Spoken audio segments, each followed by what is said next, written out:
15 વર્ષથી પાલેજમાં જૂના અને જાણીતા computer, laptop, CCTV camera service, printer repairing તેમજ નવા અને જૂના કોમ્પ્યુટર લે-વેચ કરનાર. એડમિશન ફોર્મ તેમજ તમામ સરકારી ફોર્મ ઓનલાઈન ભરી આપવામાં આવશે. તિરંગાની શાન સાથે ગુંજી ઉઠ્યું રાષ્ટ્રગાન. આમોદ બચ્ચોं का घर માં બાલ પ્રતિભાઓએ સૌના દિલ મોહ્યા. આમોદ શહેર સ્થિત બચ્ચોं का घर શાળા ખાતે 80મા સ્વાતંત્ર્ય દિવસની ભવ્ય ઉજવણી ઉત્સાહ, ઉમંગ અને રાષ્ટ્રભક્તિના માહોલ વચ્ચે કરવામાં આવી હતી.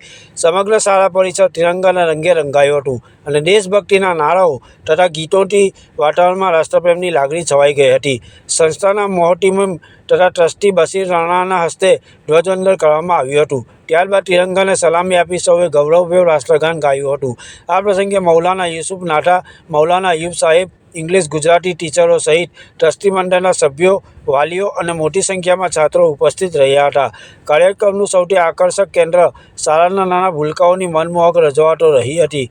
બાળકોએ દેશભક્તિ ગીતો, પ્રેરણાદાયી ભાષણો તેમજ સુંદર સાંસ્કૃતિક નૃત્યો રજૂ કરીને ઉપસ્થિત સૌના દિલ જીતી લીધા હતા. નાનકડા બાળકોની દેશપ્રેમથી ઓતપ્રોત રજૂઆતને ઉપસ્થિતોએ તાળીઓના ગડગડાટથી વધાવી લીધી હતી. આ પ્રસંગે ટ્રસ્ટી બશીર રાણાએ પોતાના ઉદ્બોધનમાં સ્વાતંત્ર્યના મહત્વ સાથે રાષ્ટ્ર પ્રત્યેની નાગરિક જવાબદારી અંગે બાળકોને પ્રેરણાદાયી માર્ગદર્શન આપ્યું હતું. તેઓએ દેશની એકતા, અખંડિતતા અને વિકાસ માટે જવાબદાર નાગરિક બનવાનો સંદેશ આપ્યો હતો. અંતે ઉપસ્થિત સૌનું મોઢું મીઠું કરાવી હર્ષોલ્લાસ અને આત્મીયતાભર્યા માહોલમાં સ્વાતંત્ર્ય પર્વની ઉજવણી સંપન્ન કરવામાં આવી હતી. પાલેજ ટાઈમ્સ, ભરૂચ.